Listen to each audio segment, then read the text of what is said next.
te reo me pia tamai te kōrero te reo tuku I ho te reo oho oho kōrero rero matu kōrero rero mai aura ki mata tu titia ki te rai E aku nui, e aku rahi nau mai tauti mai ki tēnei o ngā hōtaka a rāko Tahu Taxi. I tēnei rangi, ka tūtaki tātou I tētahi o ngā tangata rongo nui, puta no I te motu, ko wai atu, ko wai mai, ko James Daniels. Tēnā. She fools around, fellas that she can't get out, the fellas that she ain't met. Georgia named her, Georgia claimed her, sweet little Georgia Brown. Haramai, haramai. Ko au ka titea te waka, ko haere.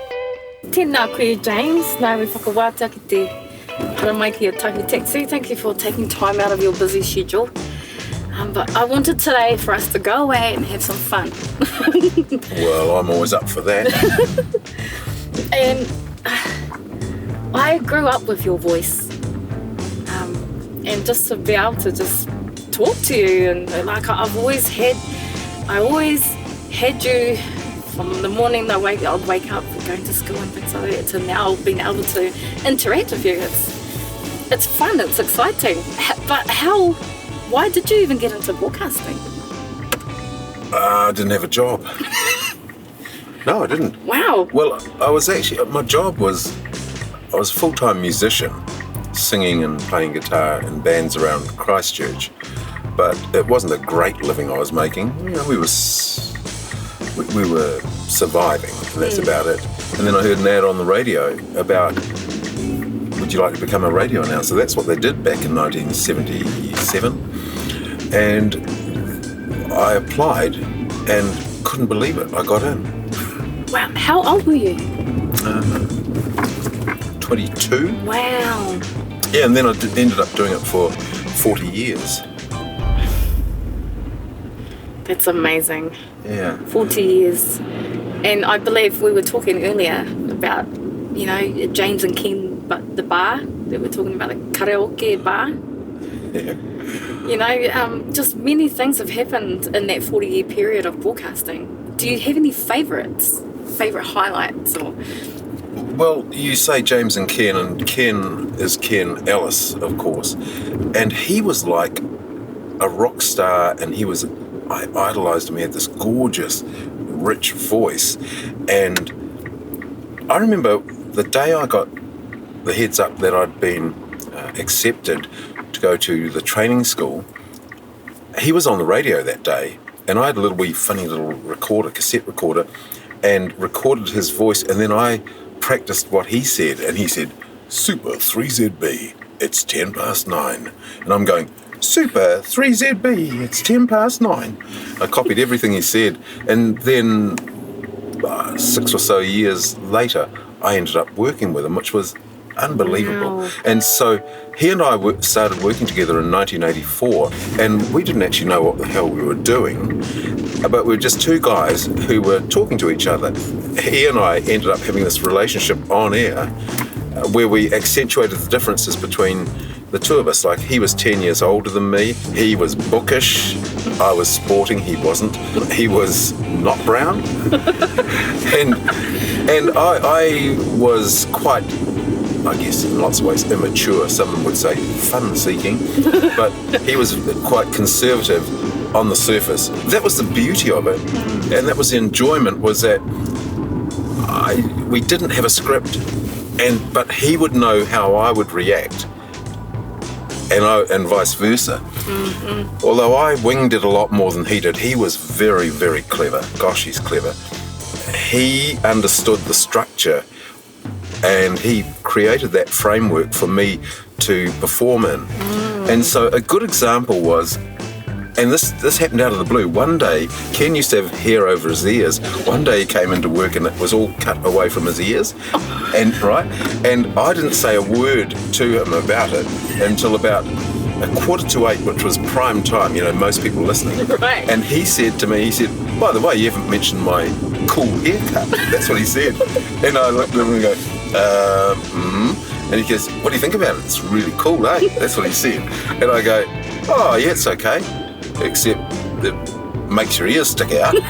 And that was just what I'd thought about. So, yeah, it makes your ears stick out. And he goes, my ears don't stick out. And I said, I knew I'd got him. And I went, yes, they do.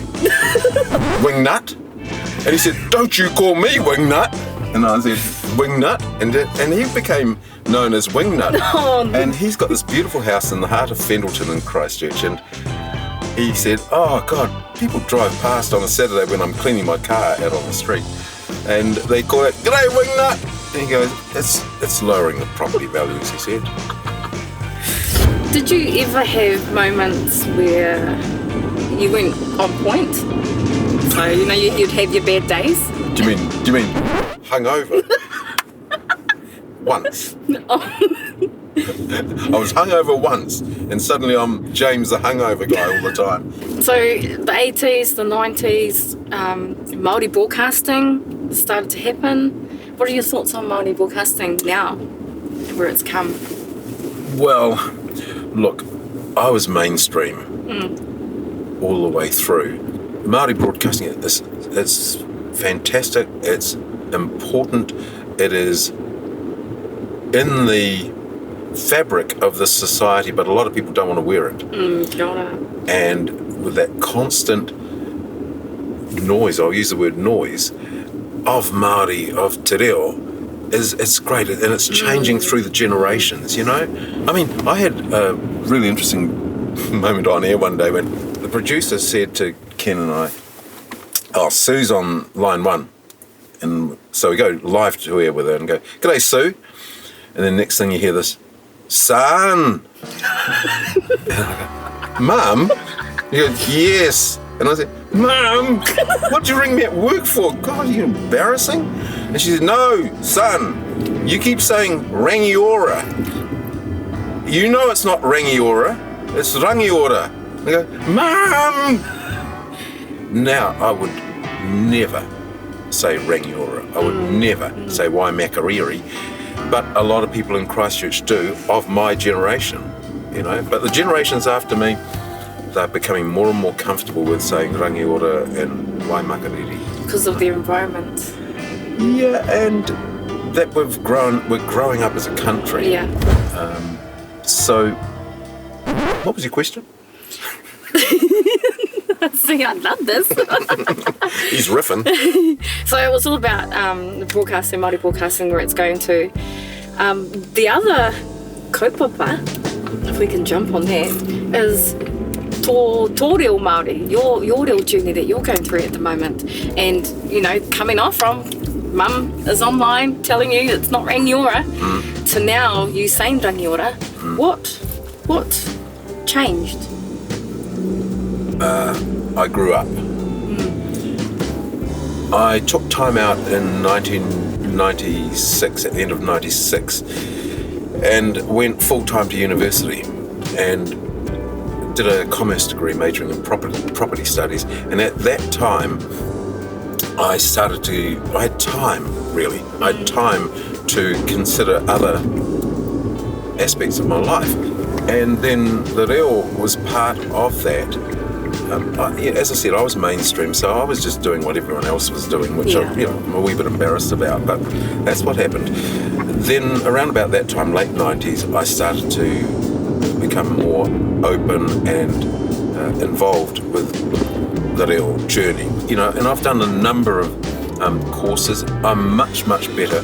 I now can understand more, but I don't have the confidence yet to express myself. What would you say to someone who is struggling with the confidence in being able to speak te reo Māori? Well, as I say, the more you hear it, the more you see it, and the more you say it, the easier it will get. You hear it, you use it, it flows better. Jaunga. Totally agree. Now, you did mention you were a muso before you got into broadcasting. And I do see you have a ukulele next to you. Is there a song you'd like to share? Well, I brought the ukulele because it's an instrument that I got involved with because of my first of 3 father-in-laws. His name was Frank Wormsley.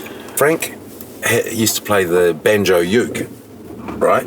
And he was an entertainer, and so I used to watch him, and I used to, copy him. So that's why I've got sharp. So he used to do this song, and it's got a number of really cool chords in it. So I learned it. He used to do it in these shows that we'd put on as the Te Kahurangi concert party, and so he would do this. 5'2", eyes are blue. Oh, what those 2 eyes can do. Has anybody seen my gal? Turned up nose, turned down hose, a flapper, yes, she's one of those. Has anybody seen my gal? If you should run into a 5'2", covered with furs, diamond rings, and all those things, you can bet your life it isn't her. But could she love, could she woo, could she coo? Has anybody seen my girl? Have you seen her? Has anybody seen my girl? Wow! I love singing with the kids, with my moho. Yes. But everyone does, you are my sunshine, my only sunshine, you make me happy. But the funny thing is about that song is that it's not a happy song. No. Yeah. Why do we do that? I don't know. Eh? And so what are you doing now with your time? Do you still do a bit of broadcasting? No, I don't have time. I'm on a number of boards, and I've been involved in governance because I was with Te Runanga o Ngaitahu for 19 years, representing Wairewa Runanga, and I'm on the board of Ngaitahu Property. I've also been appointed recently to the board of Te Papa, the National Museum. Wow. And that's really, really interesting. A lot of things happening there. I do a bit of DJ. Yes. I do DJ, and that is I call it the R35 red light disco. Wow. I'm targeting people over the age of 35 who want to go to a venue and go to an event where you're not having to be compared with someone who's 25, Yes. I've got a couple of little acts that I do with a couple of people, and I just love it. I have a serious face in boardrooms, and then more of a fun face when I'm doing these other things. Lovely. Yeah. Te pātai whakamutunga, hei whakamutu tēnei wahanga. What's aspirations for the future? Aspirations for Māori, whether it be for Māori or aspirations for Ngaitahu as a whole? Is there any wawata or moemoeā that you have that you want our people to move towards? I would like to see Māori embracing and including, more particularly, non-Māori, no iwi, and I'd like to see more New Zealanders, as we're generally called, be more aware of Māori issues, Māori history, but also the other cultures that have come here in the various waves. The human history of New Zealand starts with Māori, and then come the settlers, and then come those other waves of cultures that have joined us here. But Māori is the cornerstone. Kia ora. So we are here, we were here, we are here, and we're getting stronger, and I'd love for, as I say, no iwi to have a better understanding of why we're all here. Yes. I love it. Thank you very much. E te iwi, ko James Daniels tēnei, e mihi ana ki a koutou, nau mai, hoki mai a tērawaki, mō Tahu Taxi.